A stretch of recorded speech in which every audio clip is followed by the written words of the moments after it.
In this journey across time and place, we uncover the hidden layers of history in Canada's most iconic cities. From ancient Indigenous settlements to modern metropolises, these cities are palimpsests of culture and change. Toronto, Montreal, Quebec City, Calgary, and Vancouver each rose to prominence through unique convergences of Indigenous legacy, colonial ambition, economic boom, migration waves, and social transformation. We'll travel from east to west, revealing how each city's lesser-known origins and pivotal moments shaped its identity. The hidden history of Canada's cities, explained. High on a cliff above the broad St. Lawrence River, a fortified town rises, church spires piercing the sky. This is Quebec City, as it appeared centuries ago, a walled sanctuary in the wilderness. Founded in 1608 by Samuel de Champlain, Quebec City was the first permanent French settlement in Canada. Yet, long before stone fortifications and French chapels, the Indigenous St. Lawrence Iroquoians had a village here known as Stadacona, visited by Jacques Cartier in 1535. By the time Champlain arrived, that village had vanished, replaced by new allies, the Innu and Algonquin peoples who guided and traded with the French newcomers. In Algonquin, the site was called Quebec, meaning where the river narrows, an apt description of the towering promontory squeezing the Great River. Champlain's tiny wooden habitation at Quebec grew into the capital of New France, a colonial linchpin. For 150 years, Quebec City was a prized stronghold, coveted by empires, anchored by thick ramparts and a grand Chateau Saint Louis atop the heights. We glimpse regimental drums and fluttering fleur-de-lis flags as life in this cradle of New France unfolds. Fur traders hauling beaver pelts, missionaries ringing church bells, habitants, settlers, tending riverbank farms below the fortified upper town. A pivotal but swift moment sealed Quebec's fate. In September 1759, British forces under General James Wolfe scaled the cliffs and clashed with French troops under Marquis de Montcalm on the Plains of Abraham. The battle lasted only about 15 minutes, but in that quarter hour, New France fell. Both Wolfe and Montcalm were mortally wounded, and Quebec City surrendered. 4 years later, France formally ceded Canada to Britain. Yet the city's French-speaking populace remained, preserving their language, faith, and customs under new British rulers. Quebec City soon saw other dramatic events. During the American Revolution, colonial rebels attempted to seize the city in 1775. Amid a bitter December snowstorm, American General Richard Montgomery fell in battle at the city's gates, and Benedict Arnold's siege ultimately failed. The American invaders retreated, and Quebec City's strategic importance as bastion of British Canada was affirmed.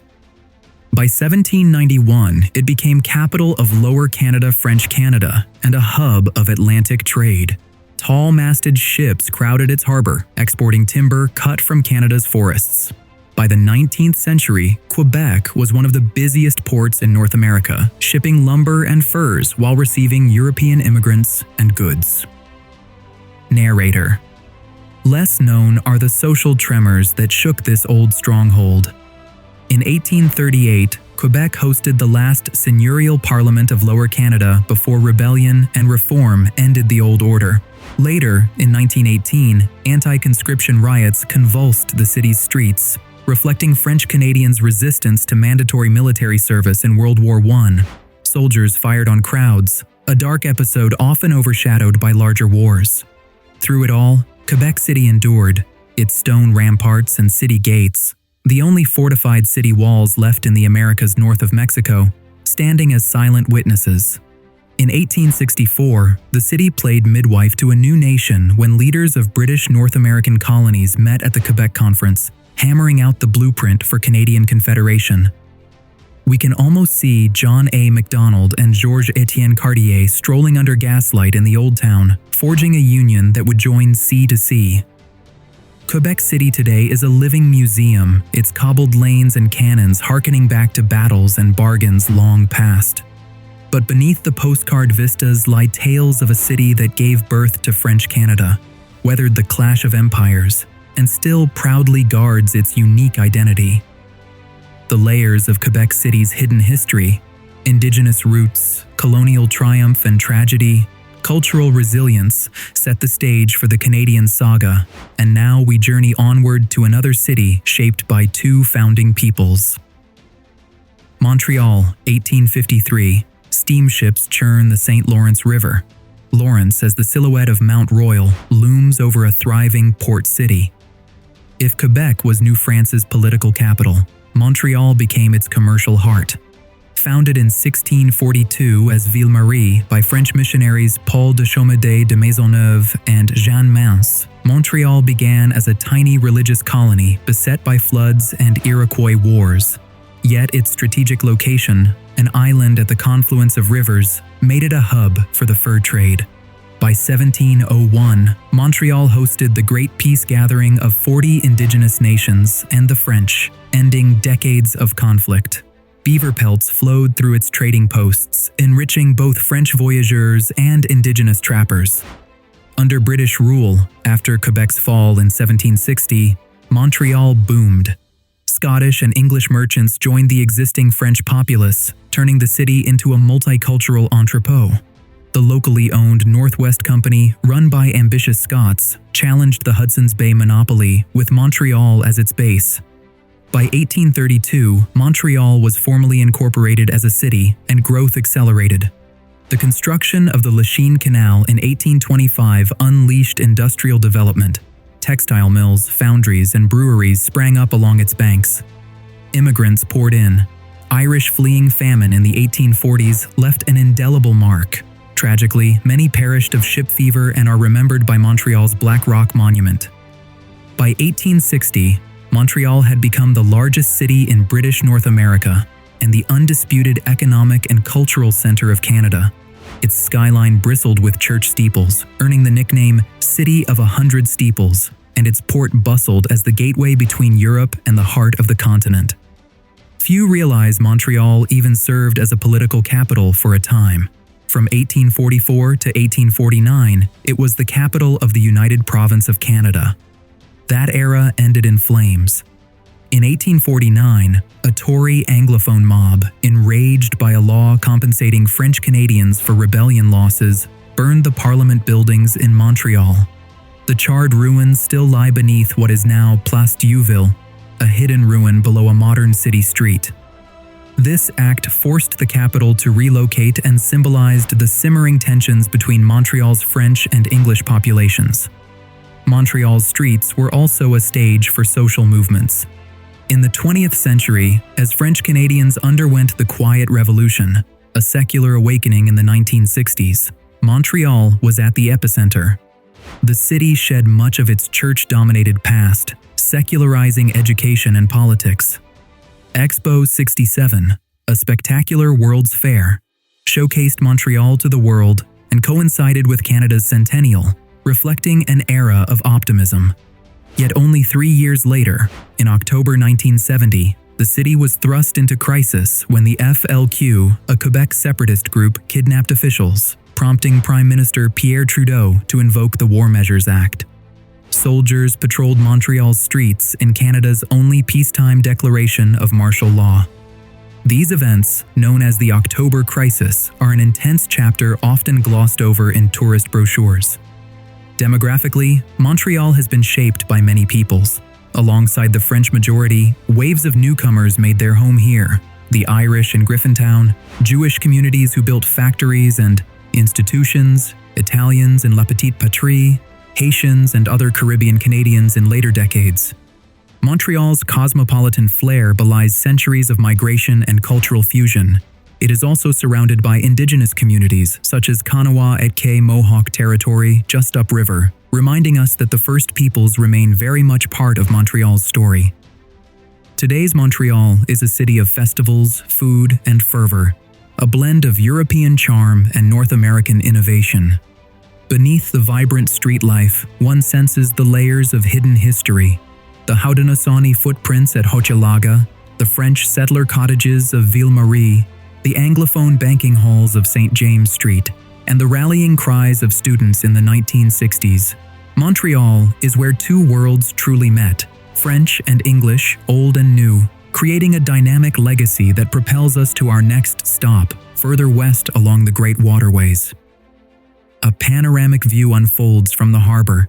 Toronto in 1854, a bustling colonial town hugging the lakeshore, wooden docks bristling with tall ships. Toronto, whose name derives from an Indigenous Mohawk word, tukaronto, meaning where there are trees standing in the water, began as a gathering place long before it was a city.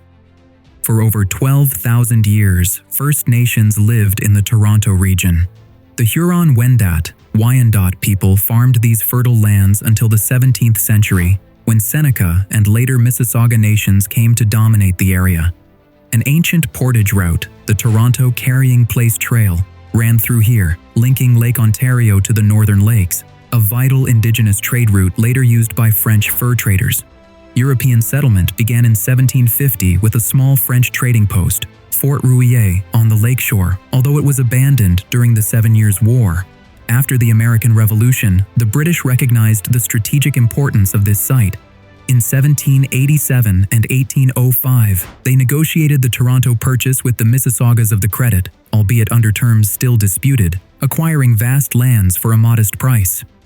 In 1793, British Colonel John Graves Simcoe established the town of York here, making it the capital of Upper Canada, now Ontario. York was a rough-hewn colonial outpost, muddy roads earning it the moniker Muddy York.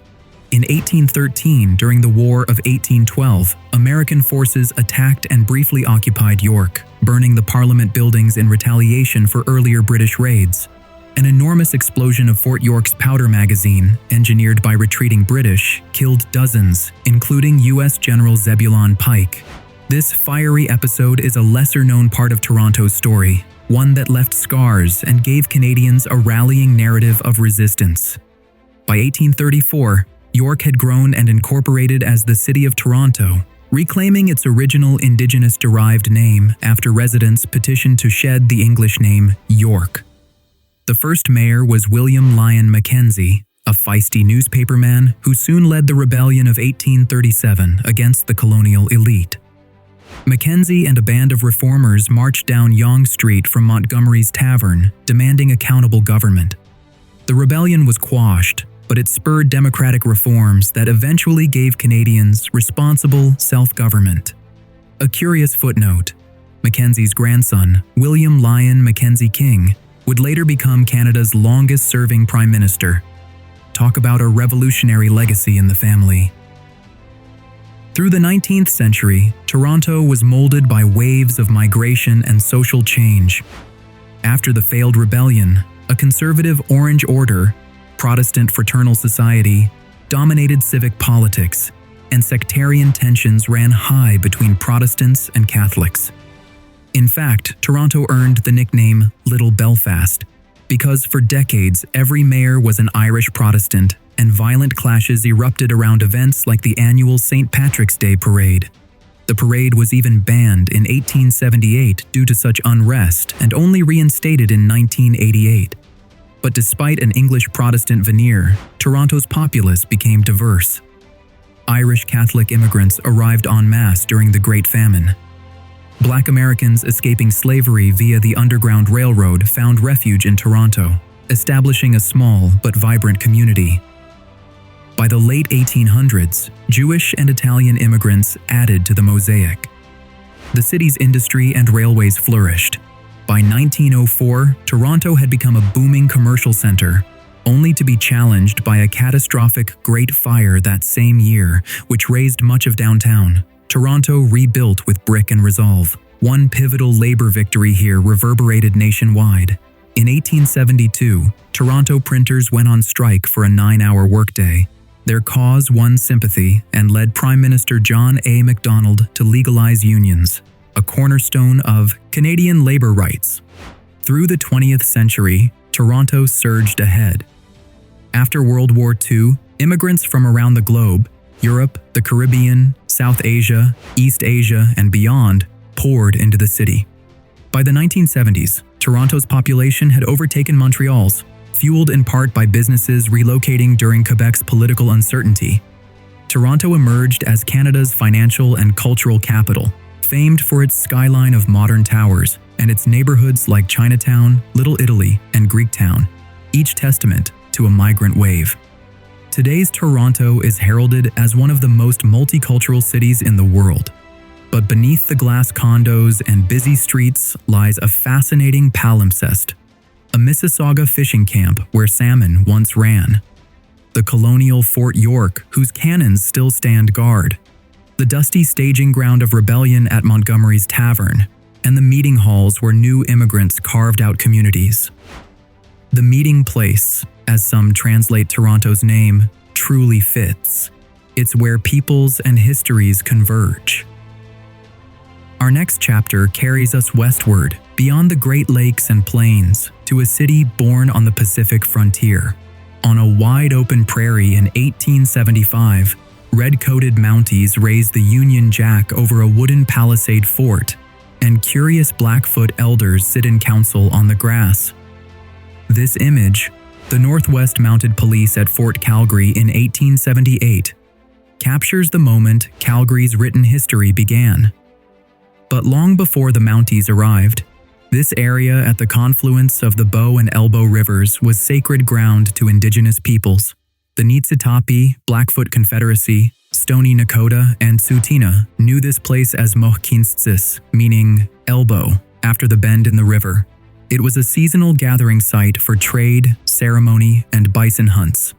Teepees dotted the river valley, and the stories of the land, of the trickster Napi, of buffalo spirits, were passed down for millennia on what we now call the Alberta foothills. Calgary's colonial chapter opened with the March of the Mounties. In 1875, the Northwest Mounted Police, NWMP, established a post here to stop American whiskey traders from wreaking havoc among First Nations and to assert Canadian sovereignty. They called it Fort Calgary after Calgary Bay in Scotland, the name chosen by NWMP Colonel James McLeod, over the initial choice, Fort Brisebois, which thankfully didn't stick. The arrival of the Northwest Mounted Police led to the signing of Treaty 7 in 1877 between the Canadian government and local First Nations, ceding vast territories of what is now southern Alberta to the Crown. While the Indigenous signatories understood it as a peace and mutual aid treaty, it paved the way for a flood of settlers and ranchers onto the land. In those early years, Calgary was a law and order outpost on the wild prairie. The fort's presence brought relative calm, and soon ranchers arrived, grazing cattle on rich grasslands. Calgary became Cowtown before Boomtown. By 1883, the Canadian Pacific Railway steamed into Calgary, linking it to the rest of Canada and ensuring its future. A tiny village quickly transformed. Within a year, Calgary was incorporated, 1884, and land prices skyrocketed. Then, in November 1886, a catastrophic fire swept through downtown, consuming dozens of wooden buildings. Learning from Toronto and others, the town rebuilt in sandstone, earning the nickname Sandstone City. Each setback only spurred Calgary's growth. A significant turning point came on May 14, 1914, when prospectors struck oil at nearby Turner Valley. The discovery gushed in a black torrent, heralded as the biggest oil strike in the British Empire. Calgary went wild. Within weeks, hundreds of oil companies sprang up, many doomed to bust. Though World War I soon dampened the initial oil frenzy, Turner Valley boomed again in the 1920s and 1930s. By World War II, Turner Valley fields supplied 95% of Canada's oil. This energy wealth seeded Calgary's transformation from a regional market town to an oil industry hub. When an even bigger oil strike at Leduc in 1947 shifted attention north to Edmonton, Calgary shrewdly remained the financial headquarters for oil companies, and by the 1960s it had more millionaires per capita than anywhere in Canada. Through these booms, Calgary cultivated its identity around both Wild West heritage and modern ambition. In 1912, an American trick roper named Guy Wiedeck launched the first Calgary Stampede, a grand rodeo and exhibition celebrating cowboy culture. The Stampede, now a world-famous annual festival, symbolized Calgary's ranching roots and community spirit. Decades later, in 1988, Calgary stepped onto the world stage by hosting the Winter Olympics, the first in Canada. The Olympic spirit galvanized the city, leaving legacies like the Saddledome Arena, and a global image of Calgary as a young, vibrant city framed by Rocky Mountains. Socially, Calgary's story is one of adaptation and occasionally tension as well. The influx of settlers marginalized the Indigenous peoples. Many Blackfoot and Cree were confined to reserves, and their children later forced into residential schools, a painful part of Western Canada's hidden history only recently coming fully to light. In the city's early days, the famous 5 Alberta women, including Nellie McClung, who lived in Calgary, campaigned for women's voting rights and personhood, contributing to Canada's first wave of feminism in the 1910s and 1920s. In the 1970s and 80s, an oil boom brought in workers from across Canada and immigrants from around the world, giving Calgary a more diverse face. Today, over a third of Calgarians are visible minorities, including large South Asian, Chinese, and Filipino communities, a far cry from the frontier fort's homogeneity. Calgary even made history by electing Nahid Nenshi, the first Muslim mayor of a major North American city, in 2010, reflecting its demographic shifts. Modern Calgary is a city of glass towers rising from the plains, prosperity forged in oil fields, and a cowboy soul that still kicks up dust each July at Stampede Park. Its hidden history lies in the convergence of Blackfoot trails and CPR rails, of teepees and oil derricks, of barn dances and boardrooms. As we leave Calgary's prairie skyline behind, our journey takes us over the Rockies to the shores of the Pacific, where another iconic city's secrets await. In 1886, on Vancouver's dirt streets, settlers gather under a broad maple tree at Gastown's corner, wagons and wooden storefronts testifying to a town in its infancy. Vancouver is the youngest of Canada's major cities, yet its roots run deep in the rich soil of Coast Salish territory. For thousands of years, the Musqueam, Squamish, and Tsleil-Waututh peoples lived in what is now Greater Vancouver, with villages dotting places like Stanley Park, False Creek, and the mouth of the Fraser River. They navigated these waters in cedar dugout canoes, fished bountiful salmon, and held potlatches long before a city skyline ever pierced the clouds. To this day, Vancouver sits on unceded Indigenous land. No treaty ever ceded the ground beneath its skyscrapers, a living truth acknowledged in local ceremonies. Europeans first charted these shores in the late 18th century. Spanish captain José María Narváez explored the Georgia Strait in 1791, and a year later, English captain George Vancouver mapped the inlet that now bears his name. Yet a trading post wasn't established here until much later. Fur traders and gold prospectors were initially drawn to nearby areas. In 1858, the Fraser River Gold Rush brought some 25,000 fortune seekers, mainly from California, to New Caledonia, leading Britain to found a new colony with New Westminster, upstream, as capital. The place that would become Vancouver remained a forest of giant cedars known only to Indigenous locals and a few sawmillers. Narrator. The spark of Vancouver's birth came from a tavern, specifically Gassy Jack Dayton's makeshift saloon, set up in 1867 near a sawmill on Burrard Inlet. Loggers and mill workers congregated there, and a ramshackle village nicknamed Gastown sprang up around the legendary maple tree, shown in the photo, where men would gas or talk for hours. By 1870, the colonial government surveyed and officially named the settlement Granville, though the locals kept calling it Gastown. Fate chose Granville for greatness when it was selected in 1884 as the terminus of the Canadian Pacific Railway, leapfrogging rival ports. On April 6, 1886, the city of Vancouver was incorporated, named for Captain Vancouver to give the railway's endpoint a grand name. Just 2 months later, disaster struck.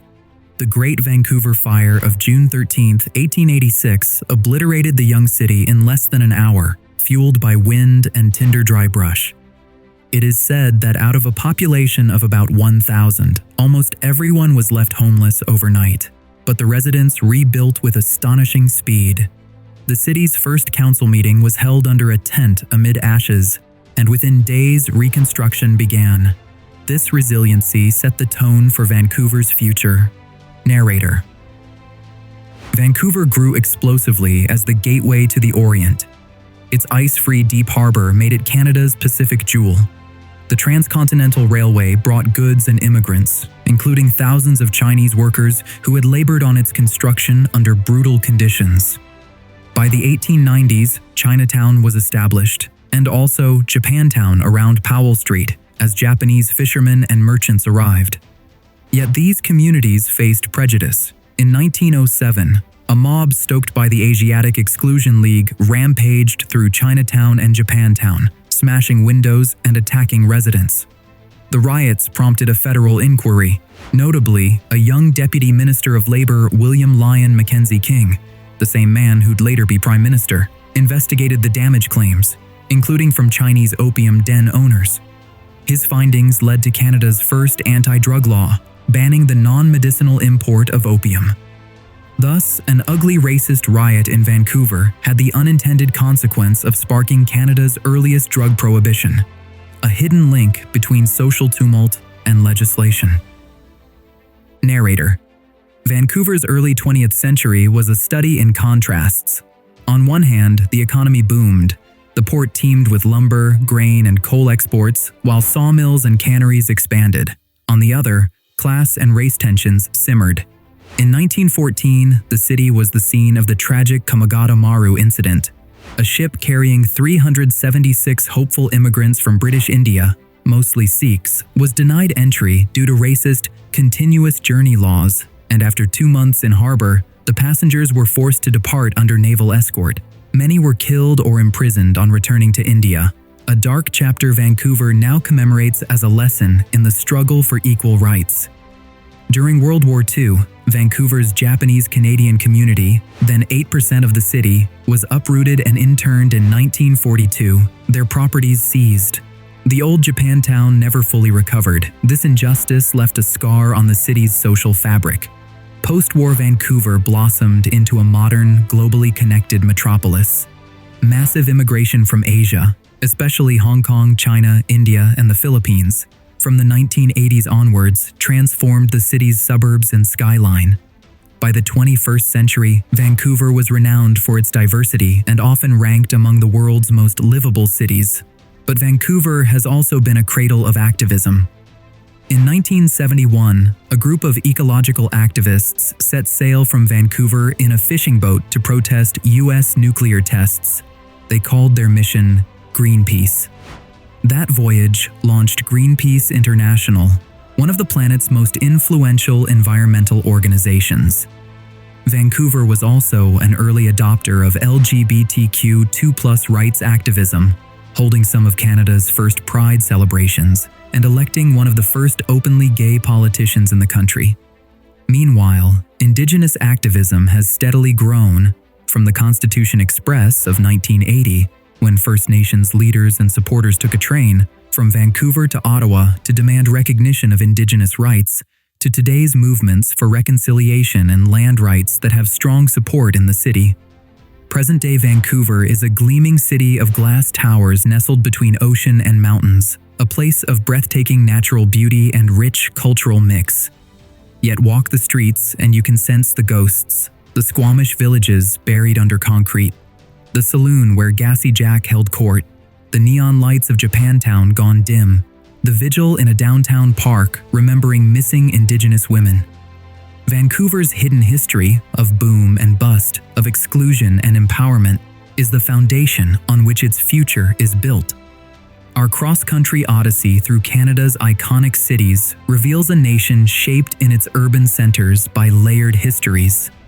Each city, in its own way, has been a meeting ground of Indigenous heritage and settler ambition, of language and faith, of toil and enterprise, of injustice and activism.